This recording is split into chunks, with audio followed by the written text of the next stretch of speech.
I'm just going to turn the time over to Maven, if you will introduce yourself, and then we'll follow up with Morgan.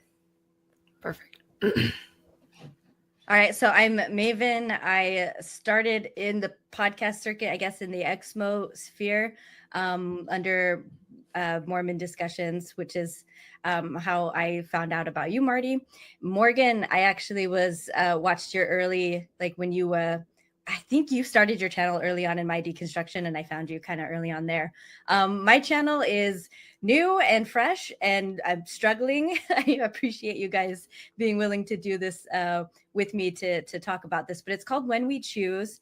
And overall, it's, I guess, a way for me to kind of combine two passion subjects of mine, and that is reproductive rights and then advocacy against child abuse. And to me, they come under the same category because it's about bodily autonomy and respecting that and not harming others. So to me, those are very, very much combined. And so basically almost anything that will fall or be like remotely related to those issues are things that I hope to cover. Awesome. All right, Morgan. I also got my famous start in the ex-Mormon community back in the day, my spiritual life, when I started vlogging just about my issues and concerns with Mormonism and kind of how it was affecting me and my family and how I was working through that. Now I do some YouTubing actually on a channel called Understanding You, where I more just talk about self-improvement, like self-help kind of things. I talk about books I'm reading and movies I'm watching and just have fun and interesting discussions kind of on that topic. So politics is not my main focus, but we thought this would be a really interesting discussion to have an ex-Mormon and Mormon kind of share different perspectives on this topic. Yeah, so that's why we're here. Well, there's no Mormons here, but all ex-Mormons. Yeah, I was going to say, wait, yeah. Oh, whoops. Perspective. Yeah. 2 ex-Mormons sharing very different opinions. Yeah. Okay. All right. I just want to say, Morgan, like for what you did, I think I've said this to you before, but I want to say it publicly again. The fact that you started to talk about things while you were in the middle of everything is really, really brave to me. When I'm working through things or struggling on my own, I keep that shit like really on lockdown, and I do not share with anybody, even people close to me. So that was something I think I really, really appreciated about what you were doing at the time. And I just found that to be really brave and something that I couldn't do and probably still wouldn't do, honestly. Thank you. Thank you. I appreciate that. That's awesome. But we're going to start with kind of what your position is, and then the other side will repeat it back and then make sure you have it right, and then some questions. So let's just do that first phase. And once we get past that first phase, then I'll describe the next phase. So should do a coin flip, or do you guys have does someone want to volunteer to go first? I'll go first, I guess. Yeah, okay. Go down here. It's a bit of a ramble. And it's, I guess I am going to time the timer, right? Yeah, I'll set the timer for 5 minutes, and when it gets close, I'll put it up on the screen too. Okay. All right. Sounds good. So do I need to watch this? Okay. All right. We'll say it's starting. So I'm going to flip over to my notes. So for me, an analogy of, I think, going from the so-called pro-life to so-called pro-choice is really, really, I think, matches kind of the deconstruction experience from Christianity. A lot of the things that you previously thought to be based on facts and good morals often turn out to be wrong on both fronts. And it's only, kind of on the other side that you see the harm and I guess why things that seem to make sense before, when you have more facts and data, actually don't. And just one example of that is how I hear a lot of people say that when they leave their church or their religion that they grew up in, that they feel that their morals and actions often align more with Jesus, and they feel more moral and like living according to their conscience than they were able to before. So it's kind of like that. My position on the pro-life movement is the same. As good as it sounds in theory, I find it to be at odds with reality. I think it's pro-life in name and in name only. It begins and ends there. And when you look at the actual results, it's just cruelty and suffering, primarily for women and children, but it does extend to undermine every other aspect of a healthy cooperative society. I think it undermines democracy, and there's good evidence to back that. And so I know why it doesn't feel that it's that way on the pro-life side, but that doesn't make it untrue when we're looking at the facts. And so if I were to take my position further, I would be hard pressed to say that there's any benefit to taking control of someone else's reproductive rights and their organs and their family planning against their will. Even from the viewpoint of the unborn being babies and deserving full personhood, it's still ultimately a failure because pro-choice initiatives that focus more on consent and bodily autonomy reduce abortions more than abortion bans do. So yeah, that's the end of it. I didn't see any timer pop up, so I don't know if I was getting close to the time or not. So I apologize if I was. So you are, I think I started it late, but I think you were well within, you were like it was probably like 3 minutes. Yeah. Okay. That was great. It was great. Yep. Did I So miss now I get to ask follow up, and then I try to repeat back, right? Yep. Okay. So I guess one clarifying question I would ask is, do you feel like there's ever a point where, and I think you answered it because you said there's never really a benefit to taking control of other people's bodies. So you don't have like a line in the sand, like beyond this many weeks of pregnancy, I don't think people should be allowed to have an abortion or anything like that. Right. People have asked if that's something I would be willing to compromise on. And I kind of have like, like if it were, for the result of at least making things better and safer, like in the country as a whole, I would say maybe. But the reason why I'm a fan of no limitations is because the latest abortions are medically necessary. They're wanted pregnancies where something has gone very, very wrong with either the fetus or with the mother. And so I know, again, if we're talking about theory, like you could say in theory, my position would mean that someone at 37 weeks could go, I changed my mind, I want to abort this baby. But the reality is that just doesn't happen. So I guess that's why I have that position. And so I want to, I guess, clarify that, because when people hear that, especially if it's just from the pro-life side, that's what it sounds like to them, I think. And maybe you can back me up on that if that's the reality. But I feel like that's what people assume, is that if someone like me says I don't agree in any position or any kind of cutoff, that's what it sounds like, that someone at 8 or 9 months can just be like, never mind, or even up to like right before birth. And that's just not reality, as far as I know. So if that were a common reality, that would be an interesting discussion to have, I guess. Okay. So I think if I'm hearing you right, you're saying in response to that you just don't feel like it's something that's really a concern, since it sounds like most abortions, which is true, like statistically, most abortions happen within that 13-week range. So you're like, yeah, we don't really need a cutoff, and right. that ones that are happening that late are like medically necessary. So kind of like, I would hate if someone were to change their mind at 37 weeks, but you just feel like that doesn't really happen, so we don't need a cutoff. Is that kind of what you're saying? Yeah. In the third trimester, and this is also where I feel like the messaging on the other side is one that's like really gory. And it's like, if someone did change their mind at 37 weeks, then, doctors are going in with the scalpel and just like chopping it up and, pulling out arms and legs, from a womb, when really in the third trimester, when an abortion is necessary, it's almost always an induction, because the baby is not going to survive anyway, or it may have already passed, or just might not be viable. And induction, it has risks as well, but nobody's cutting open and doing like surgical abortions that far along. It'll be an induction, and the baby will, if it's not dead by the time it's birthed, it'll usually die very shortly after. Gotcha. Okay, that makes sense. Yeah. Okay, so I'm just going to repeat back your stance, Maven, and you let me know if you're happy with the way that I'm saying it. You correct me if I don't say it right. So you had an analogy of comparing deconstructing Mormon. like I use Mormonism, Christianity right? in general. Christianity and the pro-life, pro-choice movement.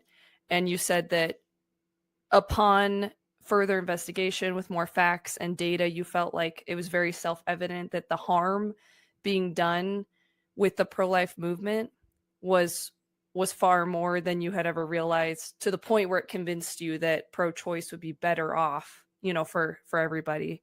Yeah. How's that so far? That's perfect. And I did Awesome. want to clarify too that for me, this all happened. I was pro-choice, I think, about a decade before I ever even left Mormonism. So I know a lot of people think that these stances come with deconstruction, and they often do, like many things do, like purity culture or homophobia or things like that we might be raised with. But for me personally, pro-choice actually happened very early on, and I didn't see any conflict with being Mormon and being pro-choice. So I'll finish summarizing your side, which was the pro-life movement undermines democracy, and that there's no benefit to taking control of other people's bodies. Not that I'm aware of. Okay. Yeah.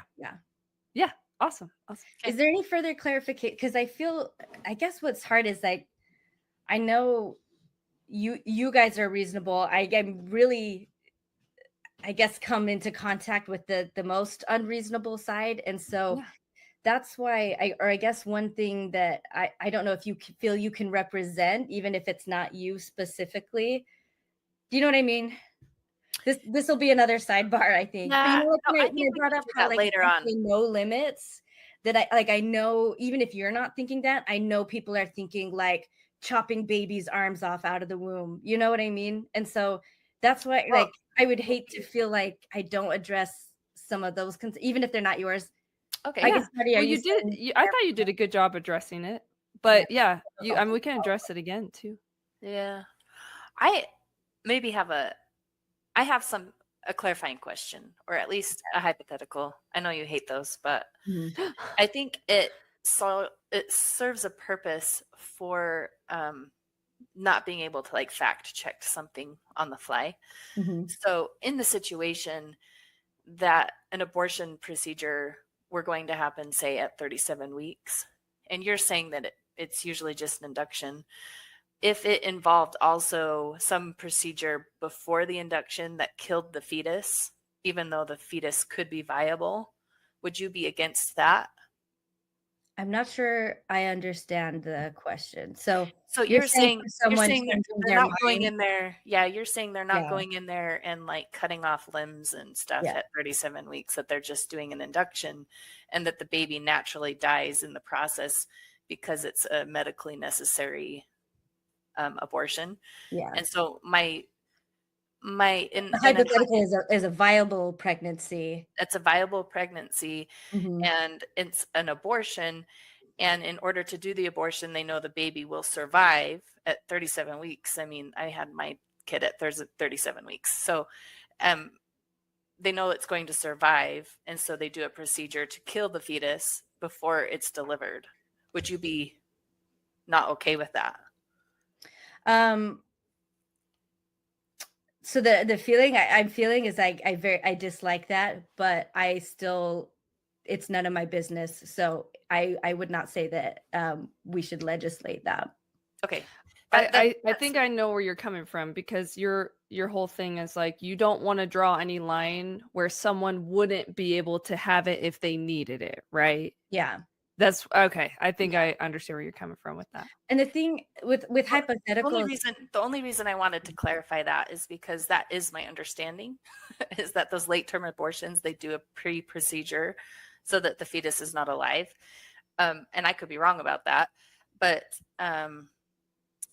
that's my understanding. And so when you said that doesn't happen, I was like, well, if it did happen, would you still be okay with it? And it sounds like that you would be. And so that's just I didn't want that to be the reason you were okay with it, if it was based on something that isn't according to my understanding, if that makes sense. Okay.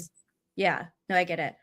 Ultimately, my concern is bodily autonomy. And so whether or not my personal feelings are that I like or dislike what somebody does with their body. That's the whole point, is that that's not my business to make decisions for someone else's body, just like I wouldn't want them making decisions for mine, that I wouldn't want. And I was going to say something. I was gonna say, like, if I'm trying to put myself in this place where at 37 weeks, I'm that far pregnant. And I guess just to be clear, also for our audience, I'm the only one of the three of us that has not ever been pregnant or given birth. You two have, so those are experiences you have that I don't. So yeah, put that out there. So again, so now I just have to really basically imagine, like I said, by the time you get that far in pregnancy, these are wanted pregnancies. And I really, even as someone who's childless and like at this point wants to remain that way, I really struggle to see how someone could get that far in pregnancy and just change their mind. But let's say, like I was saying, my understanding is that there's always something wrong, and the fetus is not viable. I guess that negates the whole thing, because your thing is if the fetus is viable. But I guess, no, this is why I wanted to address it, with your understanding that something is done to stop the fetus's heart or do whatever, like if it is technically still alive before it's going to be induced, something is given to kill it first. I'm also in an area where I don't know, so I would assume that whatever they do to induce is the thing that may kill the fetus, or I guess we'll say baby at this point, because it is like developed enough, right? Well, unless something went wrong, which is usually what the case is. But anyway, I would think that it's the induction itself that is going to cause that to happen anyway. Or let's say I'm 37 weeks, something's wrong with my baby, it's not going to survive, or it's not going to survive long, especially if I have any idea that the baby is going to suffer the longer it's alive. I think I would prefer that something like peacefully end it before it's induced, if it's going to be just like gasping for air, or or in some kind of a pain, or dying involves a lot of bodily processes that can be very painful as things are like starting to shut down and whatnot. So I could see myself choosing that as a more humane option for a baby that I know that's not going to survive anyway. I guess that's what I'll say for that. Yeah. I totally understand where you're coming from with that. Like, as far as you're like, I don't see that that's happening, but if it was happening, I would not like that. But also, I don't want to draw a line where someone else who needs it won't be able to get it. Right. Right. I'm following Even you. like in that scenario, I would still want to choose. So I wouldn't want the doctor saying this is what we're going to do. I mean, unless it's like there's a one is going to be malpractice or something like that. I don't think that's the case. I would think, again, that I'm out of my depth here, but I would hope that the doctor would give me a choice. If it's going to be induced anyway, I don't know, maybe I don't want to kill it before I have to deliver it. Maybe I want to hold it while it's still living for a little bit, maybe, I don't know. And I feel like I should be able to choose that too, if there's not anything like super wrong. Sitting here, I don't like that idea, because I like the idea of it suffering less and not wanting to like hold it. But I wouldn't know my feelings in that actual situation. Maybe like that would be the last thing I want, like in the whole world, is just to be able to hold that baby for just a little bit before it goes. I don't know. I just, it's the choice that matters. And I feel like different women would choose different things for different reasons, and they should have, especially in such a tragic situation, I think as much choice and control over what's happening as possible. So I think that's very real. Yeah. Like, would I want the kid to suffer, or would I want to be able to hold them for a little bit? Like, heartbreaking. Yeah. I can heartbreaking. Say I choose. Very relatable. I kind of say like I don't actually know. And then the same with abortion. Like, even when I was first pro-choice, I was like, I would never get an abortion, but I can see why other people would. And then I just realized, like, most people aren't planning to get abortions, and just from stories I've read from other women, a lot of time, I never thought I would get an abortion. I never thought I would ever, and then it's like, here I am. So I realized just recently, like, I can't say that even now. I would never, because maybe I would anyway. Yeah. Awesome. Okay. Well, thank you, Maven. Sorry, can I bring up something about hypotheticals?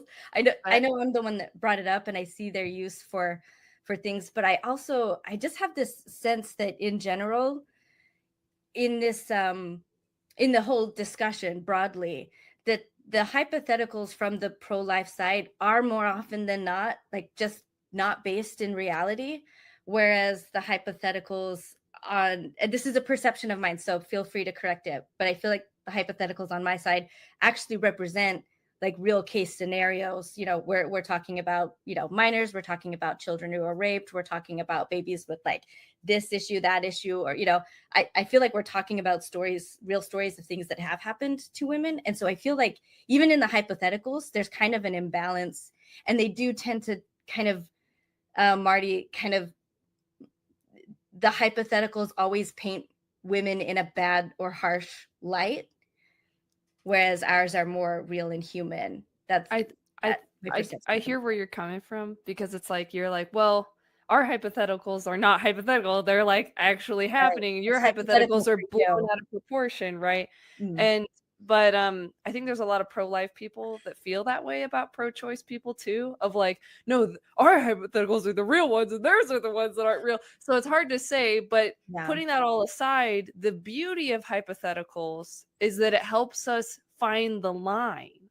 Yeah. With hypotheticals, I think what we're actually trying to find is, where do you draw the line and why? So I think that's the power of hypotheticals. Agreed. I definitely agree they're useful. And it troubles me if people can't operate in there, like if they literally can't have discussions like that. Because to me, that's a sign of, I think, like indoctrination or brainwashing. It's something that I see in Mormons sometimes, like if they can't even play then it's like there's something it's thought stopping, like that's literally what's happening. But anyway, so I agree. I just wanted to, I guess, kind of point that out, that that's how I feel about it, and maybe we can address it more as we go up. Okay, that's totally fair. I just wanted to add one thing. I do feel like hypotheticals are usually operating in a rarity situation. You wouldn't need a hypothetical if it was common and it happens all the time, that you would no longer be in hypothetical land. And so the reason I even bring up a hypothetical like I did was for the purpose of that rare case, right? So, and it's the same thing, I feel like, on both sides. Usually it's brought up, and well, hypothetically, you know, someone gets raped and this and this and this happens, right? And even though you can't point to the real story where that happened, it still could happen, right? So anyways, those things stay a rarity. Awesome. Okay, so let's go ahead. Let's go ahead, and I think I'll put Morgan on the screen if I can figure it out. Awesome. All right, so my stance on this is that I think every human life has value. And I think that we have to find a way to treat every human life as if it has equal value. And I think one of my problems with abortion is that it creates this kind of imbalance of human life, of like, okay, we're going to prioritize the life of the mother, but not the life of the child. And to me, it's this, okay, not all human life is equal. And it gets really dicey in my mind really fast. Like, how do you determine which lives have more value than other lives? I feel like that's really scary, and it's so open to subjective error and subjective opinion. So I don't like that. I like the idea that every life has value, every life has equal value, and I don't think that the value of someone's life should change because of how old someone is, because of someone being disabled, because of someone suffering or causing suffering or anything like that, or being poor or in difficult circumstances.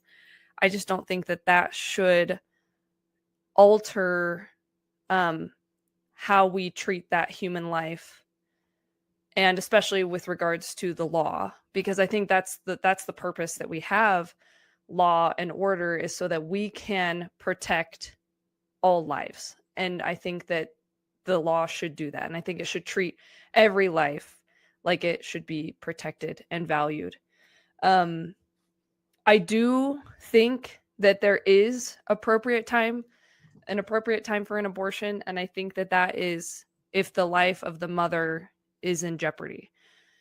And I think that the reason I feel comfortable saying that and feeling like it's still morally consistent is that in my mind, if you've got the mother's going to die, well, obviously, if she has a 20-week-old baby, like the baby's also going to die. And so if you can only save one of them, I would rather save one life than lose both of them. So I do feel it's appropriate to have an abortion in the case where the mother's life is in danger. I also want to, in my opening stance, just talk about the fact that I am not religious. I consider myself agnostic. Like, I hope God's real. I hope God's real and he's not an asshole, because that'd be great. But I'm not religious. And so I want to point that out, because I know some people will say, oh, it's just because of your religious brainwashing or whatever. That, and I'm just like, well, I don't really necessarily believe in God. So I just believe in trying to treat all life with equal value. I'm pro sex ed. I think it's weird that there are some people out there that will say, "Oh yeah, no, don't teach your kids about, don't let your kids learn about sex ed in school or whatever." And I'm like, I think you should teach it to them at home. That would be better. But they should be taught it regardless would be great. I think that they'd be better off. I'm also pro birth control. I don't have any issues with birth control. And I'm also against the death penalty. I just want to point that out, because I know that some people would consider that morally inconsistent, like to be pro the death penalty, but not pro, life. Or you get what I'm saying. Anyway, moral of the story is I don't like killing. And yeah, so I think my stance overall just kind of comes back to, I think every human life has value, and I just want to treat it all as equally as we possibly can. And I think a lot of this is kind of founded too on the idea that, in my mind, like when I think about I don't want to make this like too emotional, but I'll use my brother as an example. Like, I remember when my mom was pregnant with my brother and we saw the ultrasound, and he was like, 14 weeks or whatever, wiggling around in there. And I was just thinking to myself, like, as I've gone back and forth about pro-life and pro-choice in my adulthood, I just remember thinking, like, at 14 weeks, that little wiggling baby was Parker. He didn't turn into Parker after he was born. He was Parker back when he was, a 14-week little jelly bean. And it's hard for me to conceptualize anything other than that. Because I just, I guess I just like to think that life has to start somewhere, right? And it's hard for me to think of drawing the line anywhere else other than conception. So yeah, that's my little opening stance. Awesome. So you can ask questions, right? Or just repeat it back, whichever. Wait, I don't think I didn't realize I was muted. Oh, there you are. Yeah, so it's the restatement first and then clarification. You can ask clarifying questions while you're restating if you need to. That's totally fair game. No, I feel like I understand. I was trying to take notes too. Cool.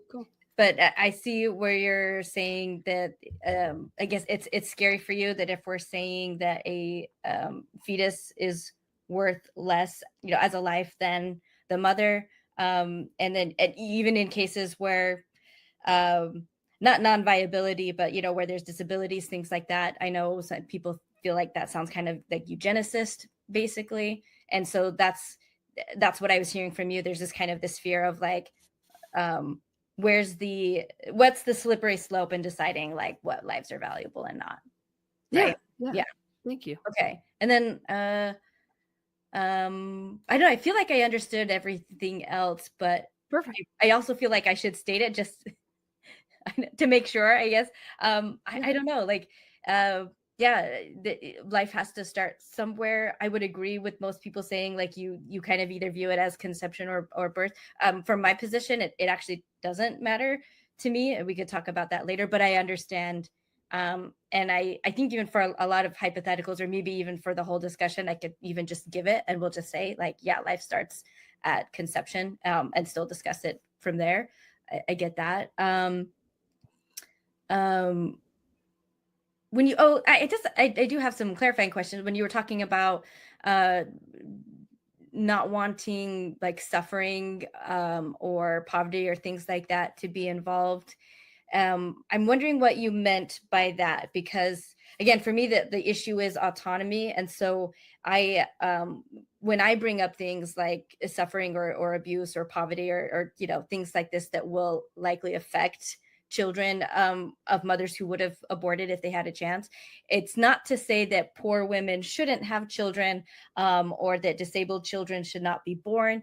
But again, it always comes down to the choice of the woman. And I think poverty is a good reason. Not being able to take care of a kid is a good reason not to have one. So is that like what you mean? Is that what you were thinking, where it's like, just because someone's poor doesn't mean like, that they should, is that what you were kind of? Yeah. So I know some of the big arguments that I've heard for, the pro-choice side of things is that baby might suffer a lot, like even a lot, right? Or may cause the mother to suffer a lot. Like, for example, if she's like married to someone abusive. So there's the suffering argument, right? And so in my mind, I just don't personally believe that we should ever use suffering as a justification for killing. And like, obviously, I view the baby as a life. So I view an abortion as killing. So in my mind, do you get how that breaks down? It's like the suffering would suck, but I just don't believe it's a good justification in my mind that makes me feel comfortable with the ending of a life. Do you get what I'm saying? Yeah. I know you don't agree, but you get what I'm saying, right? So there's a story. I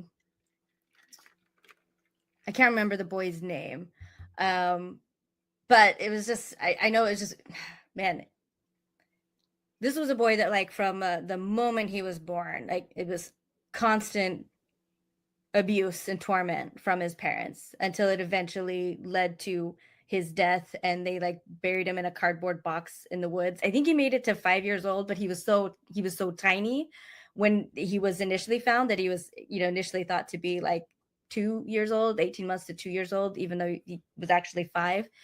And I just, when I think of something like that, I feel like when a child's only existence was 5 years of torment before a horrific death, I just see like abortion, if the parents didn't want that kid and that's what was going to happen, like an abortion is just so much more humane to me. So out of those two scenarios, I would say like abortion, like do not do this to a kid. Like, of course, anyway, I'll throw that back to you, I guess. Do you feel like it's better for this kid to have been born and like tormented that long rather than to have been aborted? Right. I think that's a totally fair question. And I think where this breaks down for me is that it's very, very difficult for us ahead of time to know how things are going to play out, right? And it's scary for me. Of course, like, I think it's horrible that kid was tortured for 5 years. And I will say that I do think some lives, the suffering is so terrible and so chronic that person probably would rather not be alive, right? I completely sympathize with that. What I don't like is making that decision for other people. Neither do and I. That's exactly my point. Right. But we're making it's the person who's getting the abortion, like, to make that decision. And so the fact that we don't know who's going to abuse a kid, more or less, just the fact that like a kid that not being wanted is a really great start along that path. And so that's why, like, I guess it's connected to me. But I can see how for you it's like we don't know. And to be honest, a lot of abused kids are from like very conservative, very pro-life families. So it's not to say that an abortion or even like the people who are going to abuse their kids would have had an abortion if they had a chance to. So yeah, but I guess the point it comes back to me is to the mother, if there's any reason she doesn't want a kid, I don't want her to have a kid. Or the father, if the father doesn't want the kid either, like again, it's the woman's body, she has like immediate control over there, but a man should not be a father if he doesn't want to be, and same with the mother. So I just don't, I think kids like minimum, like, and I think it's a really low bar, and it's not even enough really, but just minimum like should be wanted. So but I guess we will just disagree on. All right. But that was my clarifying question. I did wonder why you think it is that a lot of pro-lifers, where you like differ from a lot, who are against birth control and who are against exceptions for rape and even life of the mother, you know, until it's dire. But even then, like one of the reasons I went to the Supreme Court was Idaho basically trying to argue that they have a right to not provide medical care to women who are pregnant, where like they don't want to affect the fetus, even if it's like life, you know, altering. That was the whole point. So anyway, I just wonder why you think it is that a lot of pro-lifers are that way, or that some will go to these extremes as to, you know, for like want to put out travel bans, which Idaho did just do. I don't know how enforceable it is, but yeah, travel bans across state lines for pregnant women, and then or the death penalty, as Texas is, I think, and Louisiana have at least talked about. I don't actually know anything about travel bans as far as that goes. I've never really looked into that at all. Yeah. I've just online in discussing these things with people, I've seen a lot of pro-choicers call pro-lifers hypocrites for being pro-death penalty, but not, you know, not like how could you be against abortion but pro-death penalty?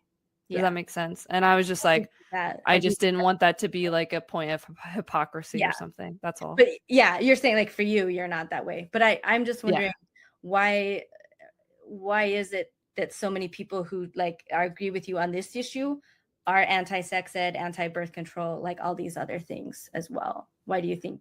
I just curious kind of thought I see what you're saying. Yeah. I don't know what percentage of people have those opinions, honestly. So I don't know that it's even like a vast majority or something. I just know it exists. I honestly have no idea why anyone would be against sex education. I have no idea. The reasoning could be that they may fear that you learn about sex and so you will have sex. Yeah. That's probably what it is, right? Like, I don't know. I heard that in Mormonism a lot. And I honestly felt like it was like not good to learn it, because it's like if you're reading about it or you're talking about it, like at least to me, the line between like reading about it versus like smut, I guess, was like basically the same thing. College, you know, and I realized like it's okay for me to learn about this stuff. Like it's not meaning that I want to do it or I'm going to do it outside of marriage.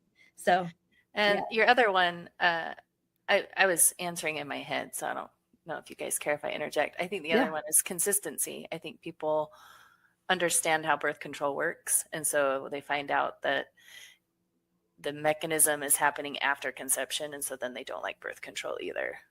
Where, and I don't know too many people that aren't okay with like condoms and preventing conception, but it's like, I do know that's how some forms of birth control are thought to have worked. Like it's after conception, but it prevents implantation, for example, and that would be thought of as immoral in their minds. That could be why. So I guess I was curious. Your line is conception, and so then that brought up infertility with me. Like, so there's people that will do in vitro, and that's after conception as well. Or at least some of the procedures are after conception, or the conception is happening outside of the womb, right? And so that was my question, was what are your thoughts on in vitro fertilization? No, I appreciate that, because I do think it's important to distinguish, because so I feel conflicted on it. because I have some cousins that were born via in vitro. Obviously, like I'm super grateful for them, super love them. And it's hard for me, but I feel like I lean toward being against in vitro and against surrogacy because in my mind, okay, so when you do in vitro or surrogacy, you have several eggs and several sperm, right, that are being put together, and you've got to have some viable options, right? And so what ends up happening is they discard whatever ones, as far as I know. I haven't super looked into this, but from my very remedial understanding is that they're going to have to discard some of those. What do they call them at that point when they're joined? Embryo. Yes. Yeah. Some of the embryos have to be discarded. Whatever one is most viable and maybe the gender that the parents want is going to be implanted, right? So I don't like that because in my mind, I think to myself, like, Morgan was made when the sperm and egg came together, right? That was me. That was me from conception. That was me the whole time. And then I think of my siblings and like that was all them the whole time. So I think, what if my mom had done in vitro and it'd be like she's presented with six embryos, right? Because she had 6 kids and it's like Blake, Morgan, Brooke, Parker, it's all of us. And they tell her, you got to pick one, which one do you want us to implant? And the others are going to get thrown away, and obviously this didn't happen because she had us sequentially, but in my mind, it's the same idea. It's like each of those embryos is a unique human life and it's being discarded. And I don't like that. So long-windedly, I will say I am pretty against in vitro and surrogacy at this point. Okay. And then one more, another hypothetical, there's a pregnancy that happens and we'll say it's earlier on, but they know that the fetus is not viable. It's not going to survive. But the body will carry without an abortion, the body will carry it and then it will just be born dead.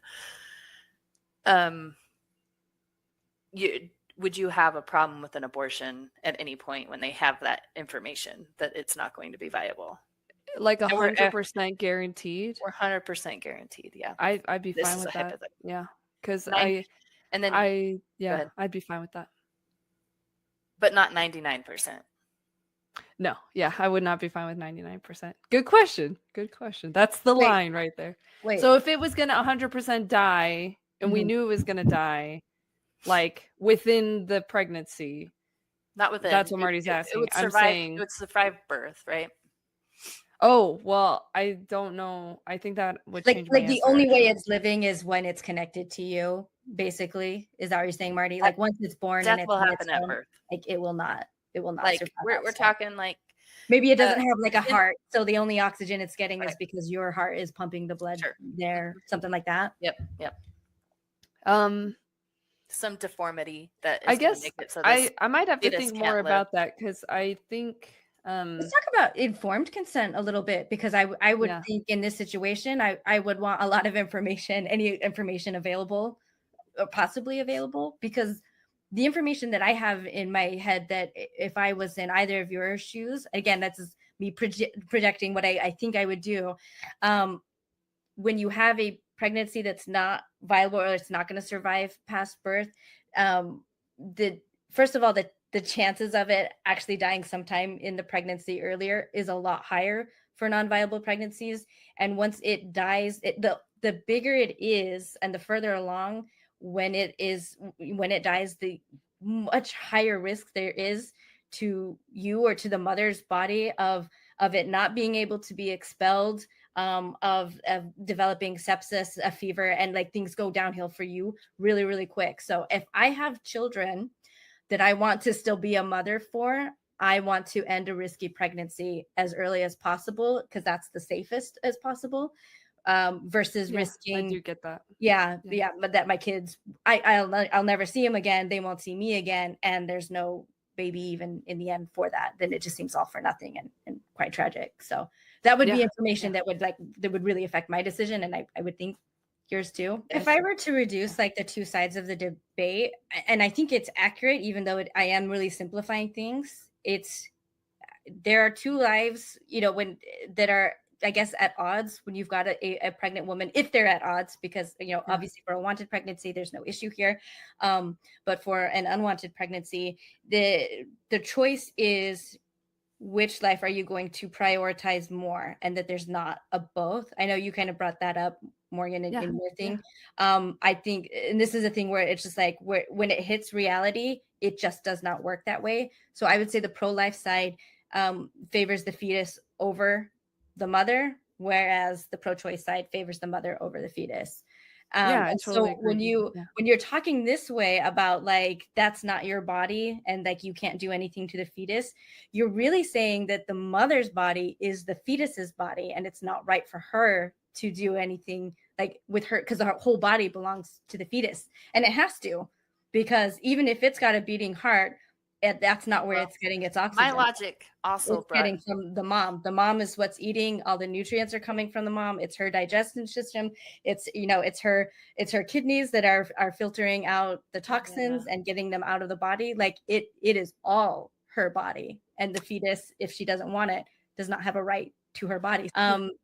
Because for me, it's really easy, and I think there's some slippery slopes that are more realistic than others. So just to give like a non-abortion example, I know like growing up, my dad was really against gay marriage because it was the whole, well, what if someone's attracted to kids, or what if someone wants to marry their dog, or what if somebody wants to marry their toaster, and it's just like the whole thing is that it's consenting adults. So when you bring a kid in, that's not a consenting adult. An animal is also not a consenting adult, and neither is a toaster. So there's this hard line that makes like all of those others, well, like what if a toaster, just ridiculous, and not, it's not a real slippery slope, because no one's bringing in legislation to marry inanimate objects. You know what I mean? And so I feel like I guess like where the same like hard cutoff is your own body. So I've got my little Russian like Matryoshka dolls, all right, and I took some of them out, but like demonstration, like they're separate. Like they are separate. So there's no like, so they're both equal value. All right. But when you've got just the one and there's something inside of it, this is what has the most value. And so like that's the hard line. So when you're like, well, what about disabled children, blah blah blah, I have a disabled niece.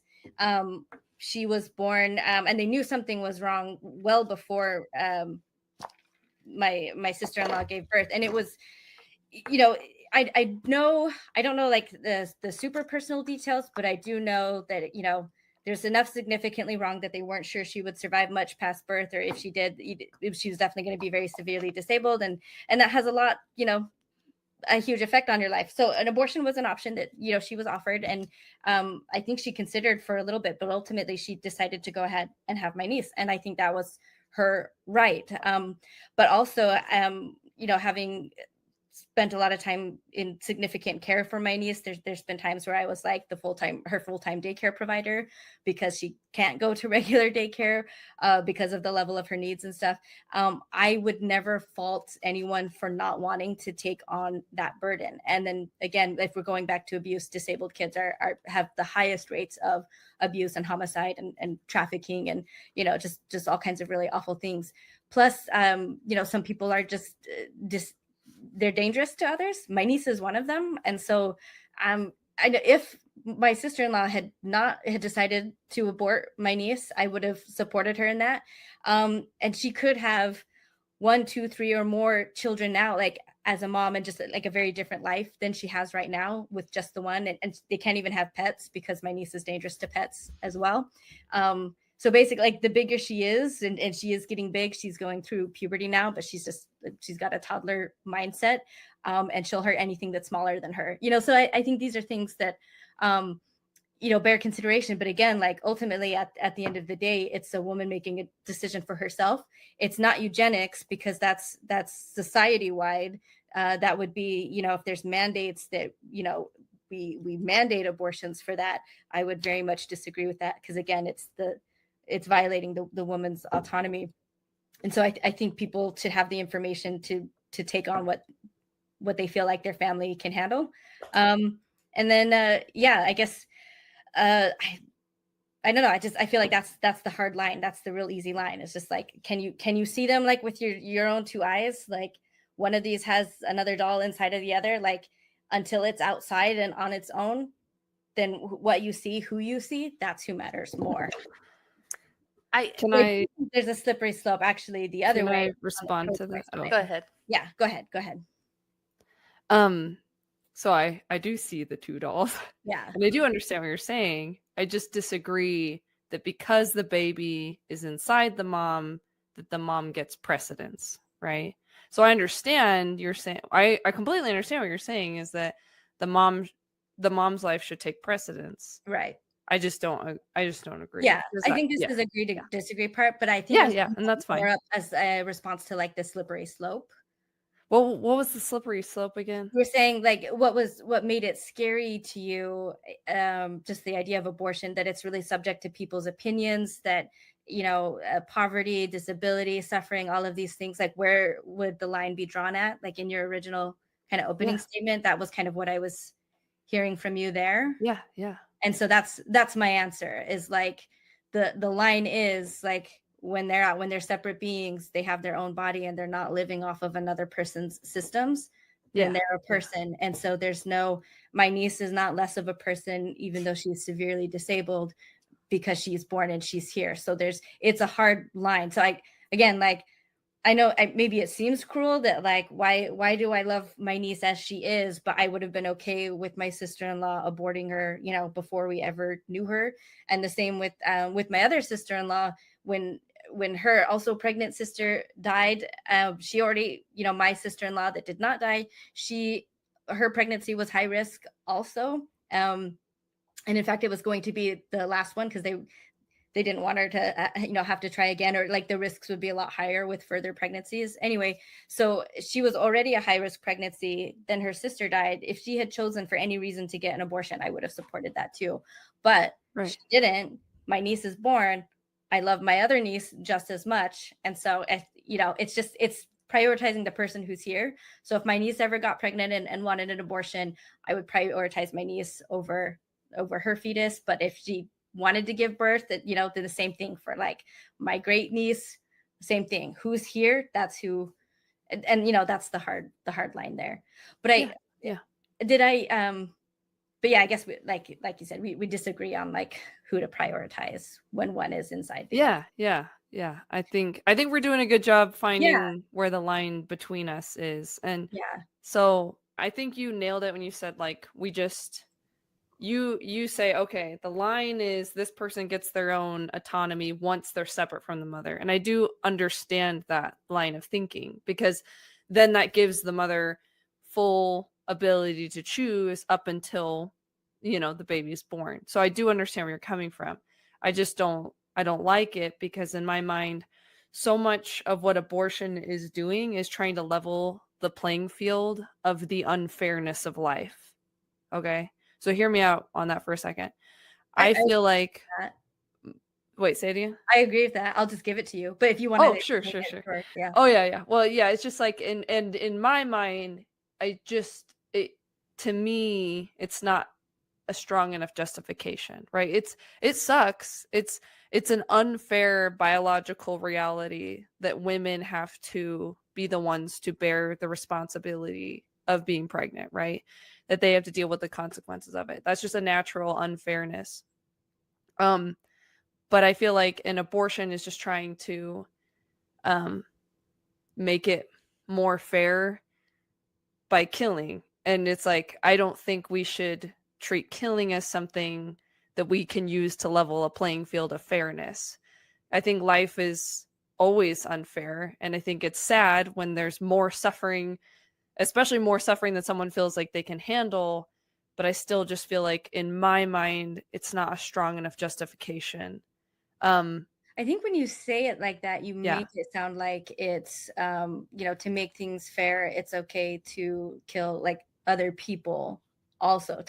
It sounds like you're saying the same slippery slope. If we say it's fair for abortion, then we're saying it's fair elsewhere. No. I don't think, I'm actually not worried about that at all. I'm not worried that someone's going to say, well, we should now kill a 2-year-old because that will make things more fair. I don't think anyone's ever going to think that.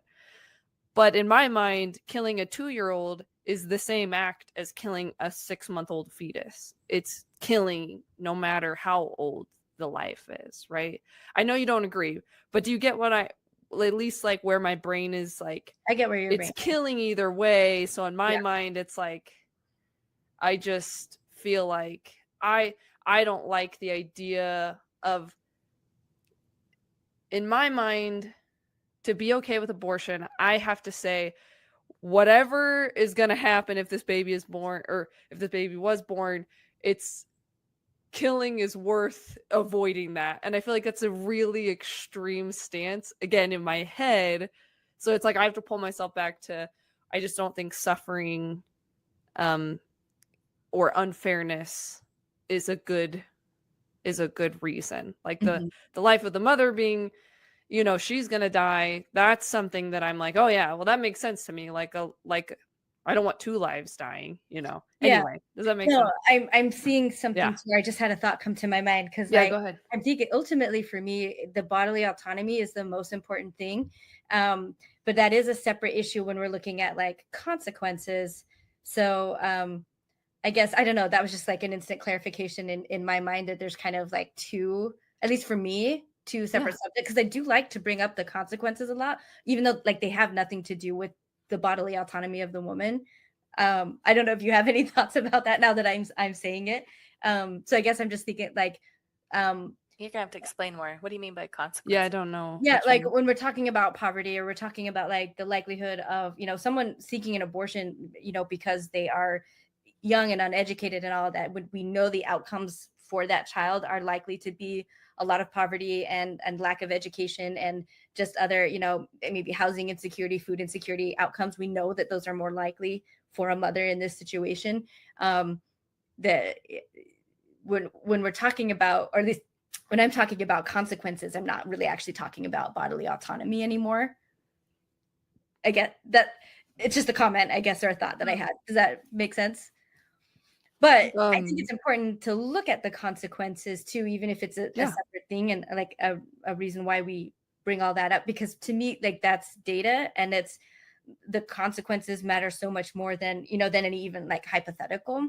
And so I want to, and this kind of goes to my question when I asked you like why you think it is, which I don't know if I got a question. I think it was your answer was I don't know, which is fine. But why a lot of other pro-lifers are against sex ed, are against birth control, are against exceptions even for rape or incest, and then even like life of the mother to certain points or certain degrees. Like there's, you know, debate about what that even means. I think the reason why, and I guess I want to say that that's more of a slippery slope, because when you're prioritizing the fetus over the woman, it just naturally happens that kind of broadens out in general. And I think that's why there's such a correlation in society, where societies are, when they are anti-abortion and they have like stricter controls on that they do tend to have a lot of other very like anti-woman type laws. They, you know, either make it difficult to get out of marriage, which is also something that has been brought up here. There's just a lot of things that you know, and just like medical misogyny and malpractice, it puts women in a position where people don't care what their thoughts or experiences are, or what their level of suffering is over their reproductive ability. And when you do that, you objectify women. And that's why like all these other things across the board increase. So that's why like there is a relationship between anti-abortion laws and loss of freedoms and democracy, and stronger democracies tend to be pro-choice. But also, you know, the states that have the strictest abortion laws also have like higher maternal fatality rates. They have higher infant mortality rates. They don't have higher abortions because those are happening in surrounding states when people go out there. But that's also why some are bringing up, the travel bans. And I said travel bans for pregnant women, which is maybe not be very accurate. It's travel bans to seek an abortion. But again, if you're pregnant and you are traveling out of state to see your family and you're not seeking an abortion, but somebody reports that you are, and that is why you're leaving, like that can still affect a pregnant woman who wants to be pregnant. This just the fact that she is, or if she has a miscarriage out of the state, you know what I mean? Like that can be seen as abortion trafficking or whatever with these laws. And so anyway, and then the fact that that's why pro-lifers can be pro-death penalty for women, because it's actually not about the life. It is about controlling and punishing women, especially sexually, but also like rape also is higher. Homicide of women is high anyway, but I like that also increases for pregnancy, like abuse increases for pregnancy. And I there might be some weird like evolutionary reasons why that is. I don't know, but regardless, like all of these things go up. So I do see that as a slippery slope, and I see that as like literally happening now, that even like among teens and like, school aged kids, that there's sexual coercion being used over women, and especially like the whole abortion issue is a way to have a lot of power and control over a woman sexually and for her life. So that's what to me, these, I mean, they're correlated. I wouldn't say like any one of them is a particular cause. I guess I would say the cause or the root of all of these things is the same thing. And that is basically just objectification of the women. And so, I mean, even when it comes to like rapes and abuses, like women not being believed, it's just, again, it just always puts women in this thing of like, we're suspicious of her first.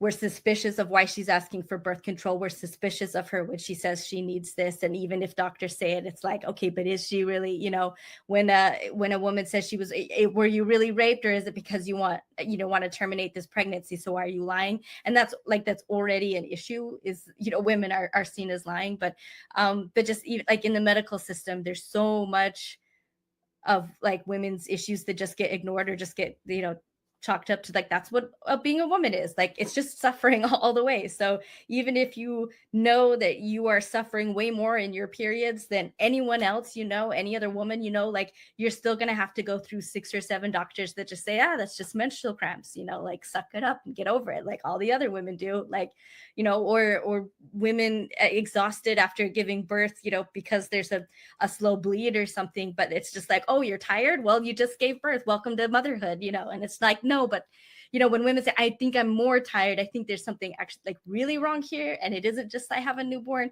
It's just like, no, that's not it, just go back home.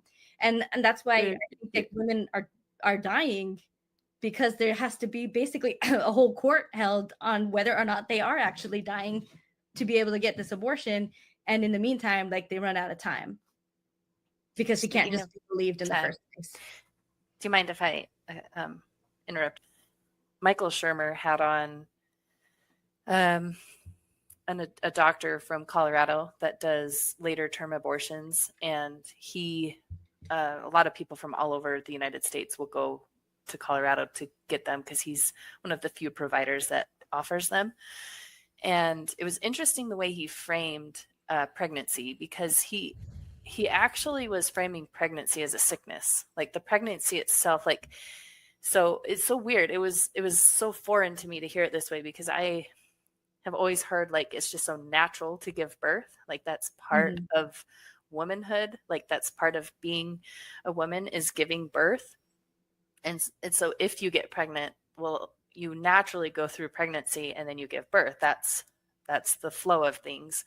And Michael Shermer had asked him a question, and he was like, so, I mean, you're not, how did he word it? Like when you have women coming in for later term abortions, it's not like they're not coming in late term just because that there's something wrong with the pregnancy, right? And he was corrected by the provider, and he said the pregnancy is the problem. Like the only time that a pregnancy ends in birth is if the mom wants a birth from it.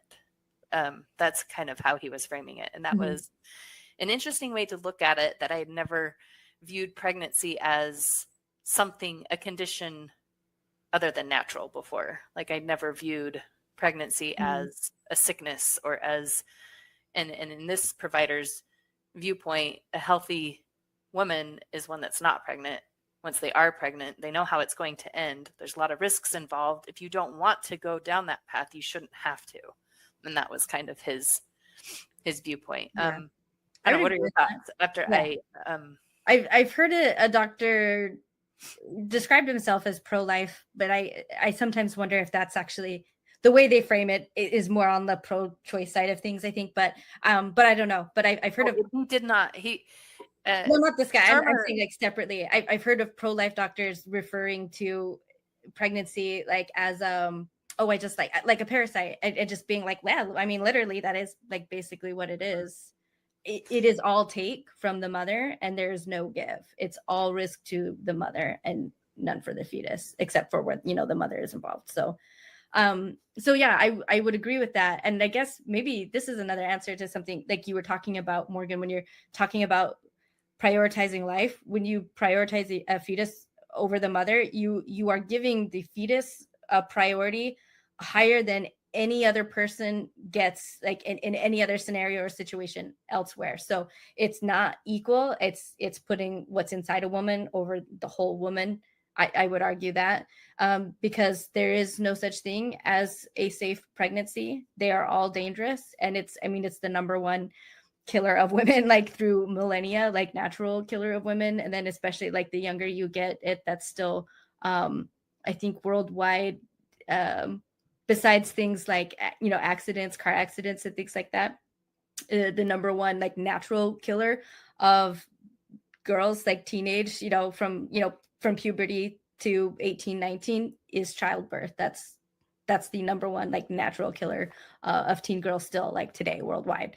So it's an extremely dangerous thing. And yeah, so I would agree with that. I call every abortion self-defense. I would say that it's all risk to the mother. So yeah, I get where you're coming from with that. I get how you're saying you're elevating the baby above the mother. Yeah, I just you're giving see it rights to a body that's not theirs. So I almost feel like it's the same issue that you have with our side, but we've just flipped it. I do agree to have that the mother has more rights over what's inside of her, and ultimately can make that decision. Whereas, pro-life has it flipped, where it's like the rights of the baby supersede the rights of the mother. And we don't do that any other time or anywhere else. No other human being has a right to another human being's body, except in this scenario that's granted to a fetus. So yeah, but the scenario is the way that it is because the mother is pregnant, right? It's a pretty unique. That doesn't matter to me. That makes no difference. So your issue is more to do with the fact that the woman has to be pregnant.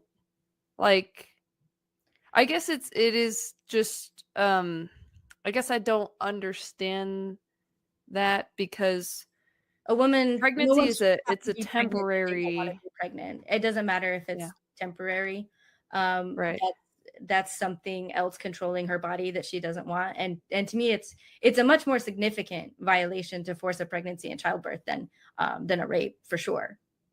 I think objectively. Oh, can you say that again? You said I think forcing someone to be pregnant, to remain pregnant, or to give birth when they don't want any of that is a much more significant bodily violation than rape. Wow, that's wild. Is that a common take? I've never heard that before. Among pro-choicers, yeah. I obviously not from pro-life. Okay. Pro-life makes it sound like a lot of times that there's almost nothing wrong with forcing even a child to continue a pregnancy. Like that's when they say like two wrongs don't make a right. It's just like there's the idea that and that is like, I guess one I'll bring up a comment real quick. And then I think you might have to put it on the screen. But I have it here. I clipped this from someone that was arguing with me. And again, we were looking into a very young, case of rape, a 12-year-old girl pregnant.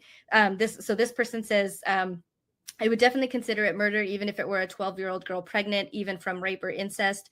I don't know why she says even, because it's always going to be rape if it's a 12-year-old. These are no reasons to end the life of a fetus. Yes, God has his plan. Always trust God. I'm not a hypocrite, only when the mother's life is at risk, and confirmed by doctor. And then I think she has an aneurysm at the end there. I'm not sure to end that. But anyway, yeah. So, and the thing is like with a 12-year-old, that's very young. That is absolutely way more risky, like to the mother. And again, a pregnancy can kill in just seconds. So, and even I think it was like right before there was a big case, like hit the news. It was a 10-year-old girl. They basically had to flee Ohio to Indiana, or it might have been vice versa, to get an abortion. And that was like right before that state was also like their abortion bans were just about to go in effect. So this 10-year-old just like barely makes it in time to, to get an abortion before the laws would make it illegal. And I just think like 10 is just so young. And the fact that she almost could not have, got it. And I guess that's also where like the reality comes into play. Like even when, I mean, first of all, there's people like this who don't see something wrong with a 12-year-old or a 10-year-old, like going through the most dangerous thing they could possibly be going through, again, in their own body against their will, just all for the sake of producing another human being. It's just really vile and violent to me. And I just can't imagine, like, I don't know, it really, honestly, like, you guys were benefited from wanted pregnancies. So you do have this feeling of, this thing growing inside of you, but just what if this was not something that you wanted growing inside of you? I just can't help but feel like a lot of body horror at that idea. I mean, and especially if it was from rape, that really extends the violation, the initial violation, if I don't want it there. And not everybody chooses that. So that's another thing, is like people want to make it sound like that's the like automatic solution for every rape. And I wouldn't say that either. Because I do know of people who have felt very empowered by choosing to have a child after rape, but that the empowerment is in the choice and the wanting that and deciding that for yourself. Like, I want this baby, and I want my body to go through. This is me reclaiming my body by being able to give birth to this baby. For other people, it is not a reclamation. It's further loss of autonomy. And then sometimes you end up with the rapist having parental rights, which is what happened, with my aunt, and she's got one kid dead because of it. So, I'll respond to that, because again, I do understand completely where you're coming from with it, and I just think I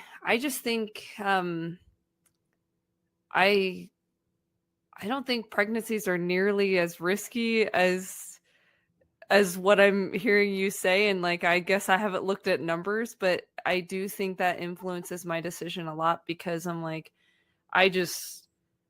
I think, especially in a developed country like where we're at right now, is that it's pretty easy to get whatever help that you need. But oh, damn it, what was I going to say? I feel like if you're going to look at this through the lens of the whole two rights and a wrong thing, it sucks. It is a horrible, awful tragedy if someone is to be raped, right?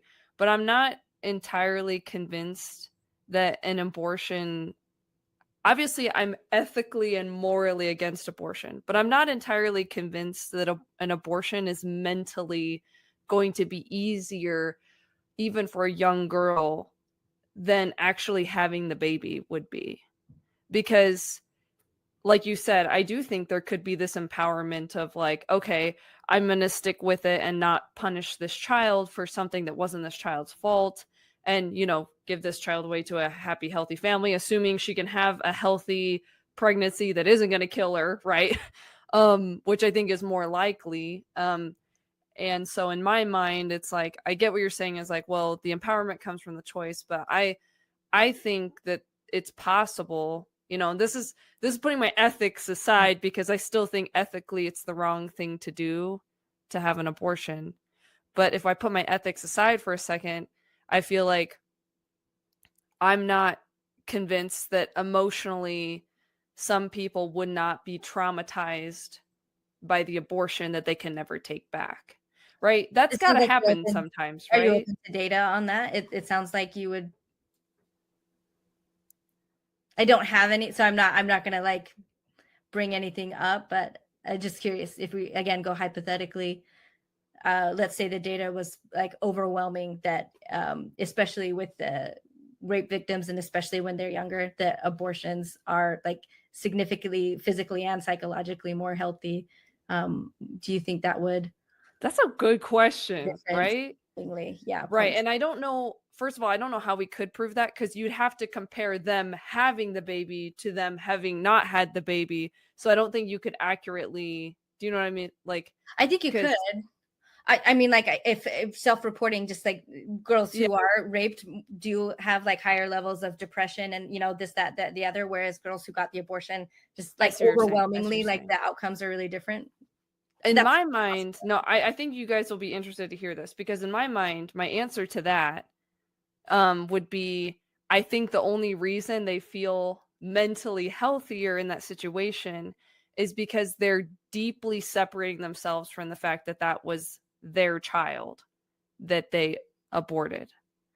So in my mind, it's like, okay, you can maybe convince yourself that that wasn't a big deal. And maybe you can successfully convince yourself that, that wasn't a big deal, but I still think it's a big deal. Does that make sense? I think you're adding on. I don't think there actually has to be a separation. I think you're adding on the extra like burden of seeing it as a child, which I do not, and feel Yes, like people yes. doing This this is would where we also not. disagree, but it's So very yeah, so telling, it right? wouldn't Yeah, feel to yeah. them like I'm killing my child to be better. And I think I was gonna go somewhere else with that too. But I was gonna say like if you have to convince yourself something, I don't know. I guess see it if we go back to like ex-Mormonism analogies. When they say like we're convincing ourselves that we're happier outside of the church, or we leave because I we see can where, convince yeah, ourselves to do yeah. that.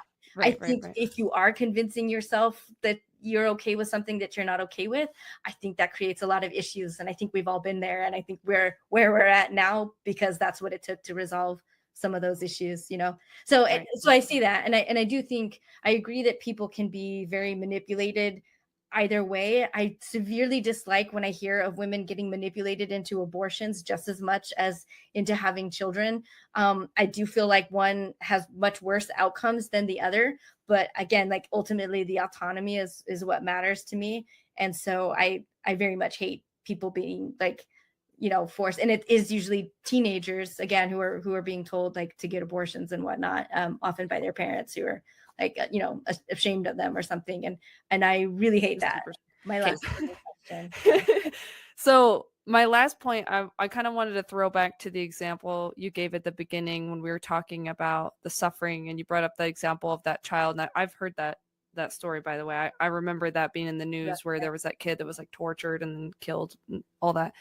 And so on the flip side, I have a friend named Lily who she was basically like a perfect abortion case because her dad was in prison and her mom was bipolar, schizophrenic, alcoholic, like absolute nightmare. And like even kicked her and her sister out of the house when they were like 10 and 13 years old. Like it was an absolute disaster. And I feel like in that scenario, there would have been a lot of people that would have said it would have been better off, if Lily had been aborted than have to deal with all that suffering, right? But now here she is, she's an adult and she is like a health coach and she's like doing all these things to better the world and help people improve their lives and like teach them about nutrition, and like she loves her life. And she told me all about how happy she was with friends at school and friends at church despite her situation at home being really bad. So I think one of my biggest issues with abortion just kind of comes back to like I don't feel like it's a comfortable position for anyone to be in to say that certain life suffering is not going to be worth it, um or that suffering couldn't be overcome, right? In that kid who died when he was 5, his suffering was not overcome, and that's super sad. But of course, I think there's a lot more examples, especially here in the United States, where that suffering does, be overcome. And one last little thing I'll add to that with the whole suffering argument is that I know that there's a lot of women in really, really difficult circumstances. Like, for example, she's dating someone or maybe even married to someone who's super abusive, right? And she finds out she's pregnant. And in my mind, yes, it would be way easier for her to get out of that marriage or to get out of that relationship if she doesn't have the financial burden of a child, right? And legal issue of like having to have co-parenting with him. Like, what an absolute nightmare. But in my mind, it's like I can't draw that analogy and not like think to myself like, well, it would also be like, what if she had a 2-year-old? No one would be like, oh, well, it'd be easier for her to get out of the marriage if she just got rid of the 2-year-old. It's so like that might sound kind of extreme, but in my mind, it's the same justification. It's like I don't think we should ever end any life to alleviate the suffering of another life. So that's where I try to remain consistent on that. So if you want to respond to that, then we'll do the questions. When I hear that, to me, it's the same category as like I'm glad to be here. I like my life. I like who I am. I would rather be here than not. But if I was here because my mother was raped, I'm not going to say like, look, like rape turns out okay sometimes, or the fact that any of us are here because some 12-year-old was raped in early Mormonism as, wife number 23 or something. We don't use that to be like, but look at all these other good things that happened, that doesn't, I think, and that to me, it's the same category. And I understand why it would not be for you, but yeah, I guess that's my answer. And that's how I see it. And that's how I categorize it. Thanks. Yeah. My last kind of burning question is kind of going back to the results of things. If there were data to your satisfaction that the things I brought up, that when you have abortion bans, you have increases, in homicide, maternal fatality, infant fatality, also abortions, child abuse suffering, all of those things, would your ethics still say that even if like all measures of society are like objectively worse, that it's still better to to view the fetus as life as more than the mother, whereas if you switched it, that's what I'm wondering. I did not word that very well, but I get what you're saying. Yeah. I would have to, I feel like I'd have to pick that apart a little bit because like for example, if there were data to your satisfaction that you found credible and believable that was the case, would that well, I'm hesitant to answer that because like I know that there are, like when I was doing the research for this for tonight, like I know there's a lot of articles saying that abortion rates increase in situations where abortions are illegal, and that makes absolutely no sense to me. Like, I just don't understand how it is that, like, let's say 100 women want or need an abortion, and then all of a sudden it's illegal, and what, now 1,200 women want? And that doesn't make sense to me. And I also don't know if those stats were real, where the hell we would get them from if abortions are illegal. How are they being? I feel like I can answer that, but I also don't want to get in the weeds. So let's just say that there is data that explains that to you or explains how that is, and you go and you find it credible and you understand that is the case. I guess what I'm hearing is that it's hard for you to put yourself in that hypothetical, I guess. Yes, I guess like it's one of those things where I am feeling distrusting of the information because it doesn't make logical sense to me. And so I feel a little bit trapped because I'm like, oh yeah, if I say, that if I saw that evidence, then I would believe that way. I'm just like, but that it doesn't make sense to me how that evidence could exist when if your abortions are illegal, then they wouldn't be reported, right? But I digress. I will answer the question, and I will say, didn't that happen like with Mormonism? I will say, wasn't there a time where you're like, what data could possibly be out there that would like take all of this apart that I know? I'll answer the question. I will answer the question, and I will say that I think in my mind, the reason I'm not okay with abortion is because I don't like to use anything to justify murder other than like self-defense, right? And I don't consider, and I don't see it in the same way as you, as like just because I'm pregnant and there's a risk of dying when I'm pregnant, that it's you know, in that same realm. I don't see it that way. But so my answer to that is I am not one who is a fan of the ends justify the means, right? So if you're asking like, well, if we have more abortions, you know, less mothers are going to die, is like part of that, right? Like infant mortality and mother mortality and stuff like that. I'm like, okay, I don't like saying, yes, I'm going to be okay with abortion if less mothers die, because it's still, in my mind, more death happening when abortions are happening. And so it's kind of like, I don't know, I'd have to look at all the numbers and be like life for life trying to pick it all apart. But in my mind, I also, we didn't really get a chance to get into this, but I'm very much believing the idea that a lot of abortions are convenience, you know, and they're not because of rape or incest or more serious ailments. And because of that, I'm very hard pressed to answer in the affirmative with this, because I certainly don't think that getting abortions out of convenience or as like a post birth control type situation is appropriate. So that's, I don't know, that's my convoluted answer to that question. Marti, do you want to answer it? I'm Yeah, curious. it looks like you had a thought. I don't know if I was reading that right or not. Well, I having like a philosophical thought, so which is sometimes hard for me to articulate, so it might not come out. But I had this hypothetical, like when you asked that, Maven, it maybe knowing what Morgan's stance is, it reminded me of asking you if you had data that showed that we euthanize all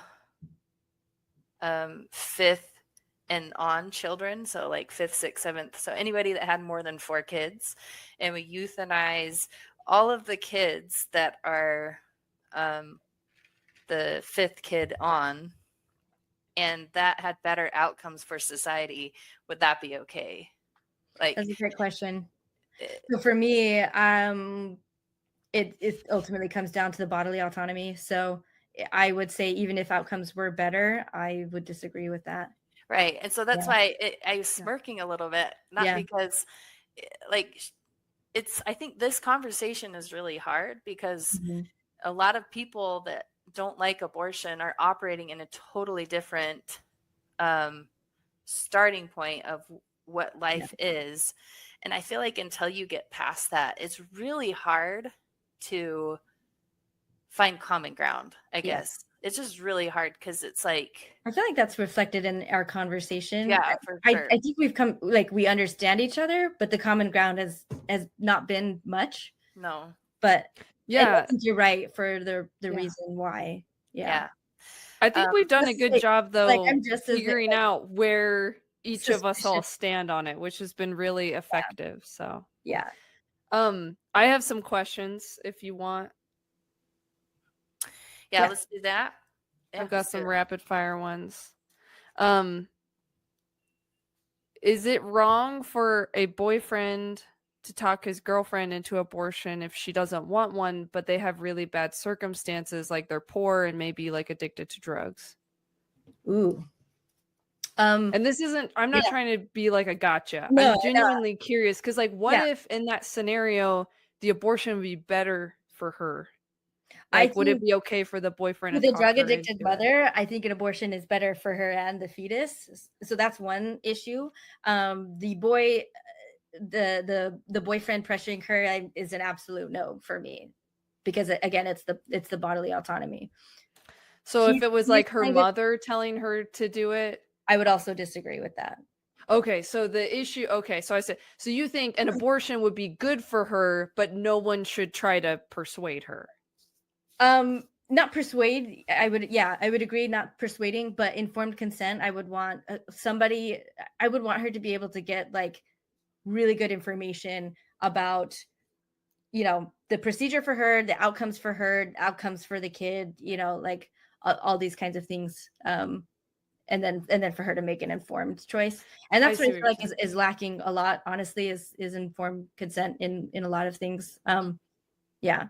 So you're okay. So with it would be okay just for the not boyfriend to say like, hey, I think this would be good for you, as long as he wasn't like forcing it or coercing or pushing Right. or something. I'm all for a discussion, but he, at no point should he say like, you should do this or I want you to do this. But it's like, here's what we're dealing with. Here's, like either I'm gonna leave you because I don't want anything to do with this or whatever, or I don't if we're gonna have a kid, I think we should clean up. Do you feel ready? Because I don't feel ready. And I don't want this kid taken away from us or born addicted to drugs or with fetal, alcohol syndrome or something. Like these are like, can you stop drugs for the baby or not? Like those are things that obviously I think people would discuss. But if he's like, I don't want a kid and I think you should abort it, I disagree with that very much. Yeah. And the same with parents. Yeah. Should men be allowed to get financial abortions? Have you heard of what that is?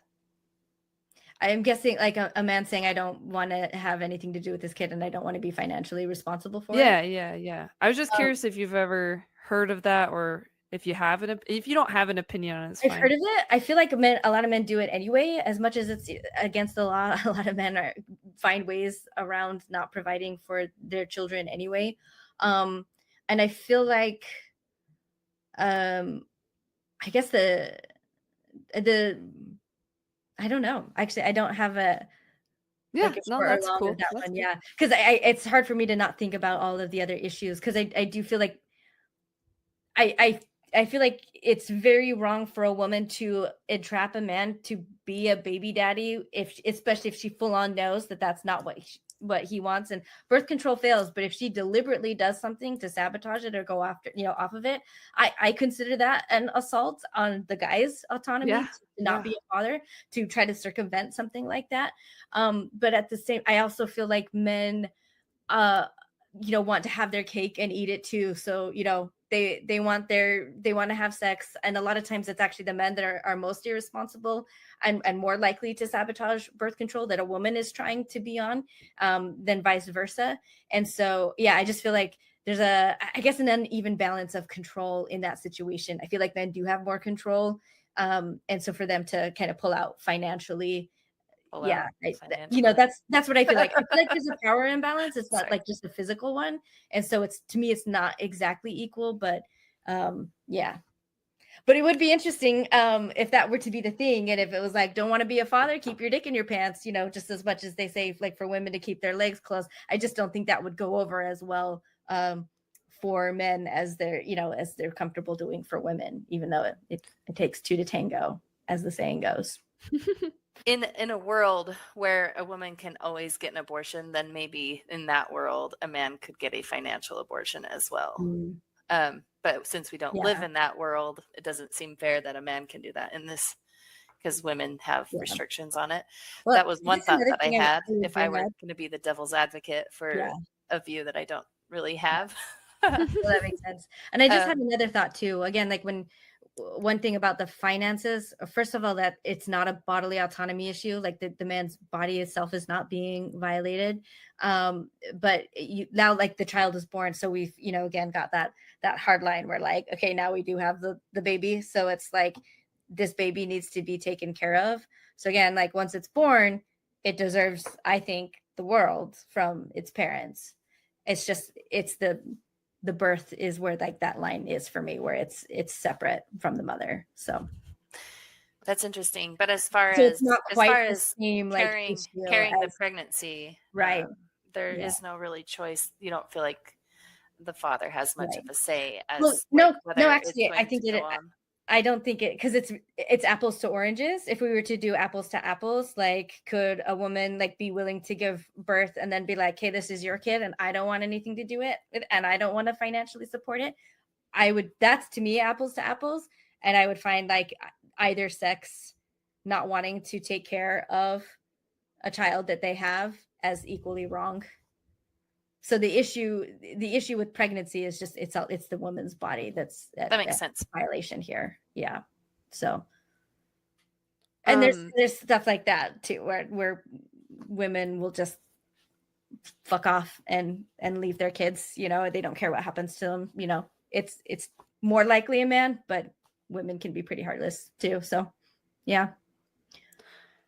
Next I feel bad for question. saying that, actually, because I want to say, like, I think in cases where women are more likely to do that, it's probably maybe a situation where they maybe would have wanted an abortion and they couldn't, so that like mother like child bond doesn't develop, because it's not my child that I want, but it's something, you know, being forced out of me that I don't want.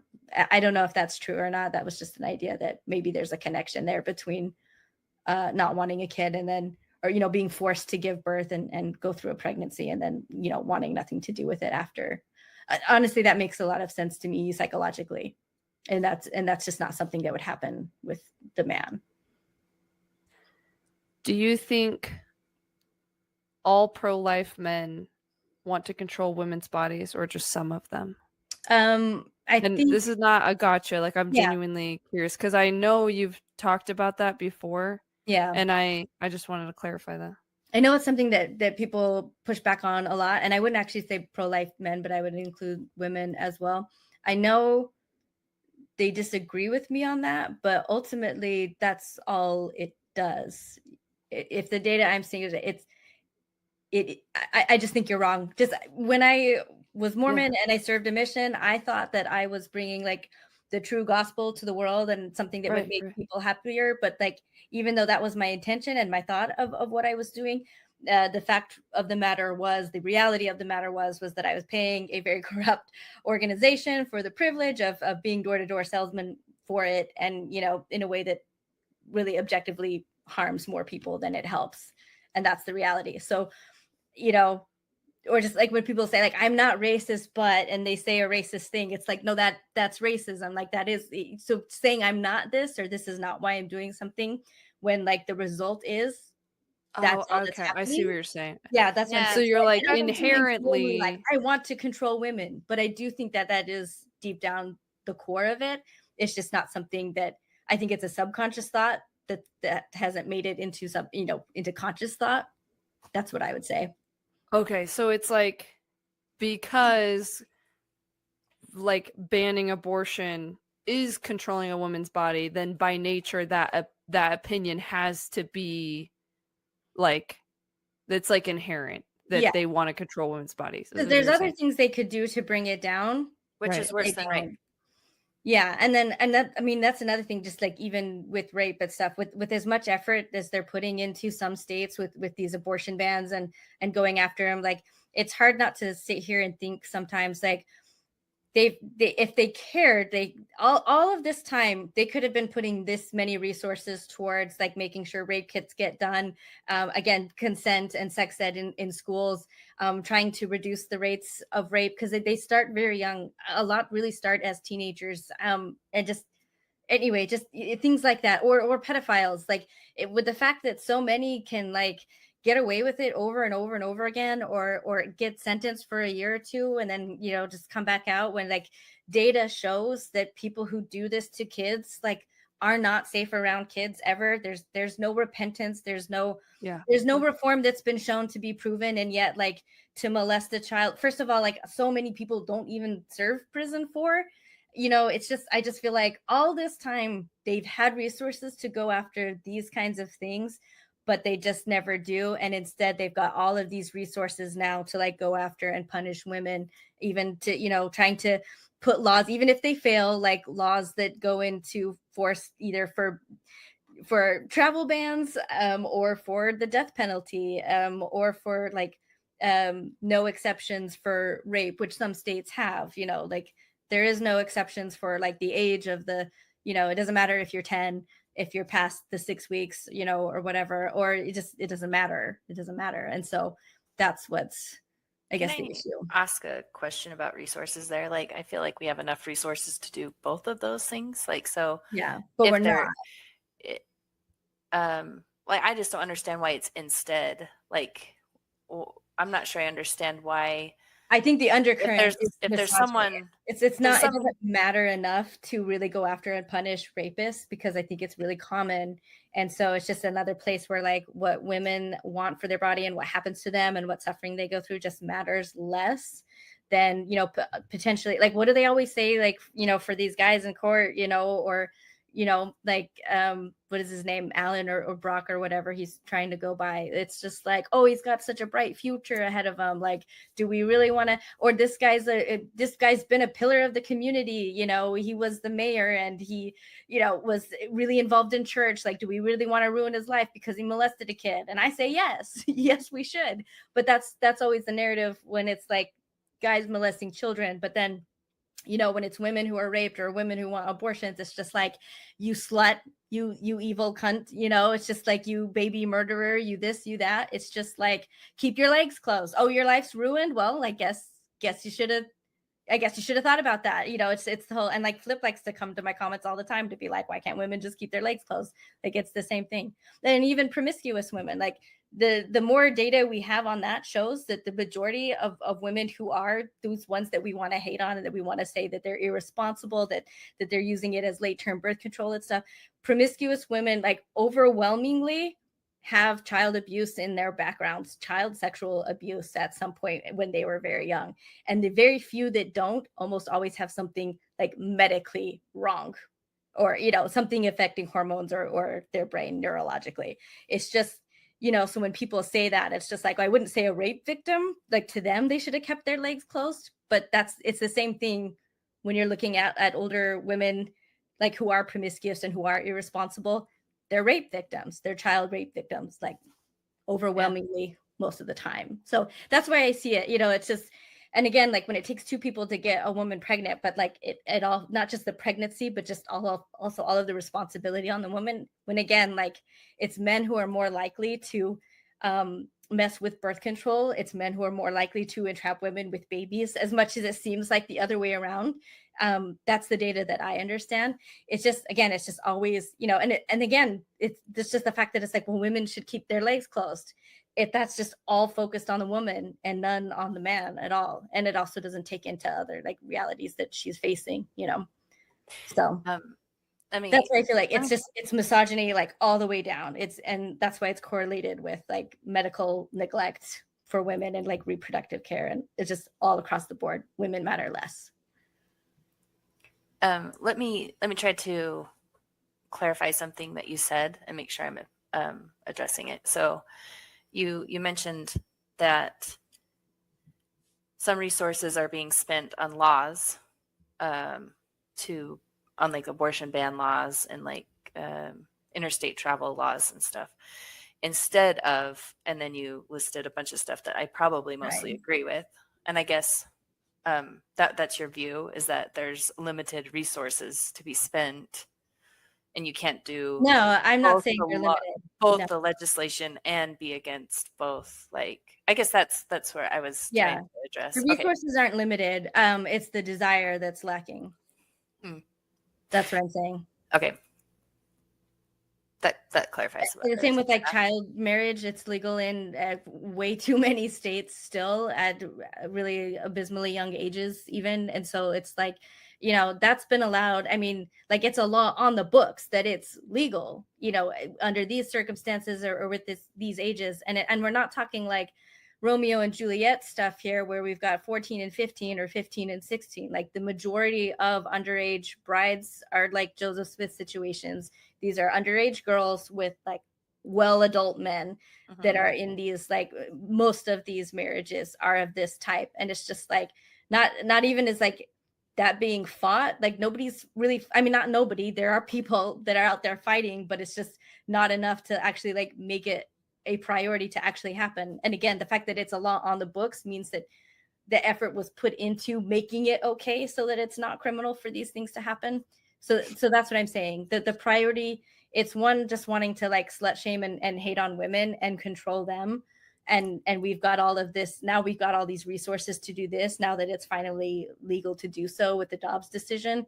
Whereas we didn't ever care about these things and we still don't. But now all of a sudden, now we've got all this money. Now we can go after women in this way. And yay, we're saving kids. Last question. You ready for this? I'm genuinely just curious. Okay. Do you think men should be allowed to vote on abortion laws? I don't know how to answer that. I don't know. It's okay if you don't. I was just curious. Um, I don't want them to, because it seems like most of them are Abusing unable it. to really like have the full empathy, because it doesn't affect them. I don't think they can really understand and vote in ways that benefit women. And I think, yeah, so I think it's just something that they don't understand. And so I don't like it, but I don't see any way that could like actually be regulated, unless it was also like women can't vote about vasectomies or something. You know what I mean? Level the playing field. Maybe it's not so much men versus Well. women, but I think this should be like a medical thing, that medical professionals, like the ones who have the most knowledge about these things, I would be more comfortable that laws follow data and experts, I guess, versus men versus women. Yeah, it should probably, the line should probably actually be drawn like pro-choice, pro-life. Like pro-life people can't vote. Yeah, Yeah, well, that makes sense. I don't know how we would do that. That'll solve the problem. That'll stop the arguing, I guess. This has been really Sorry. awesome, guys. Yeah, no, This has been Where really my good. mind went. No. There have been some people, and again, I don't know if I follow this with the data, but this is something that I've seen on the pro-choice side, is that when you have abortion bans and you make them illegal, you do actually make it easier to disenfranchise more women from voting, you know, by making it a felony or something. So you do actually, and some people suspect that is also behind abortion bans, that ultimately removing the vote from women. And that is something that has been offered by like a lot of the extremists on that end of things, is that they don't want women voting, because they do tend to vote for at least some protections for abortion. Well, we have some common ground there. I'd be against that. Yeah, I certainly hope that wouldn't happen. I do see it as more extreme, but anyway, that was just a little tidbit, I guess, as for the voting issue. Awesome. So do we have any ahas from our studying, or I already gave anything? mine. I was just gonna say, I was actually really shocked to see that like overwhelmingly most abortions happen at 13 weeks or sooner. And I genuinely didn't know that. Along those lines, when I was looking at the rate for late term, third trimester abortions, what I came across was that it's like 1% or less than 1%. And I honestly thought it would be a little bit higher than that. But yeah.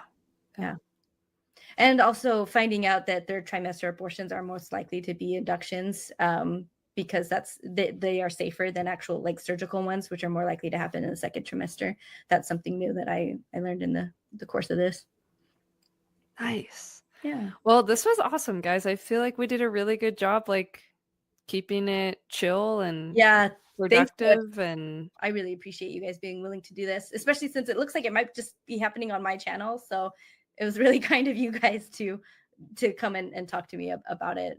I think let's not have it be super long. Like, what would change your mind? Mm-hmm. So what would change my mind on abortion? And I already said this to you gals when we talked before, but the first thing that came to my mind was like, if I knew God was real and that he could like, and souls were a thing, and he could like reallocate the souls over into like other babies' bodies, you know? So it just, in my mind, it would remove the killing aspect out of it, right? Because it'd be like, oh, if that soul still, that life like kind of still gets a chance to live, that would change my mind, which is kind of weird.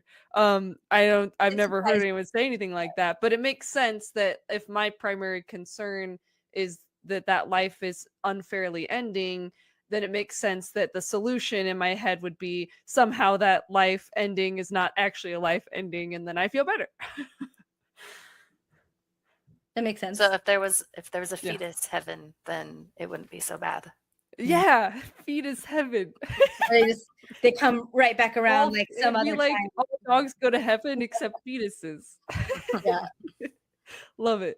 Which I would think there's actually doctrinal basis for that, like at least in Mormonism and Christianity. Depends on the religion. You're looking at it like a hell kind of a view, and if you're thinking but That's the whole thing. I would think in a lot of religious views, it'd be like, oh, the baby's just going to go to heaven. But it's funny because most religious people they don't really think that because they're just like, no, you can't have an abortion.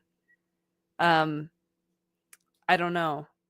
It's kind of weird because my view is like opposite. I feel like the normal view, which is a lot of religious people, that's their reason for being pro-life. Whereas mine is like, oh, I'd actually feel better if I knew God was real. So it's just kind of funny. I struggled to answer this actually until like what you just said. I think something clicked into place like for me. Yeah. Whereas you said you would have to kind of feel like the fetus isn't as human anymore. Like you would have to feel like that's not a life like being killed. And I feel like for me, like the main like most sacred issue is the bodily autonomy. And so for me, I would have to have a shift where I think for me, where like the results in society matter more. I still like deeply, deeply dislike the idea of forcing a woman to be pregnant who does not want to be. But like, I mean, when I was one of the first steps from going pro-life to pro-choice is like not liking abortion, but still seeing why it's better overall for it to be an option. And so I think that's what it would be for me. I would severely dislike somebody being forced to do something against their will. But if it was like proven that abortion bans, like, raise everybody financially, educationally, mental health, physical health, like if just everything was better for individuals and families, I think that's the only thing that could kind of sway me. And I would have to, my priority would have to shift away from bodily autonomy to society as a whole for me to find that worth it. And it would be the same as like when my first little step into pro-choice is I don't like it, but I see why it's important. Yeah. That's a fun question that you presented to us, Maven, at the last chat. And I think it's a very interesting question. I feel like I need to ask myself that on more things just to kind of, I don't know, like double check my thinking on things. Yeah, for anything. Yeah, it is really interesting. Yeah. And we can be wrong about it too, because I mean, when I used to think like what would take me from Mormonism, like the only thing that I could think of was like a super spiritual experience or like an angelic visitation saying like it's the Jehovah's Witnesses or something like that. Like I'd be like, okay, that's what it would take, because I didn't think that it was possible that there was any like secular information that could possibly change my mind. And I was wrong. I'm totally with you on that. Also, it would suck if Jehovah's Witnesses were right. I know. Well, thank you, Morgan, and thank you, Maven. You guys did most of the work, and I have just been puttering along. So just looking beautiful over there. Yeah, definitely. That's all you gotta do is sit, look pretty. We'll end with that. And thanks for moderating. That was awesome, guys. Thank you. Okay, awesome. Have a good job, night, everybody. Good night.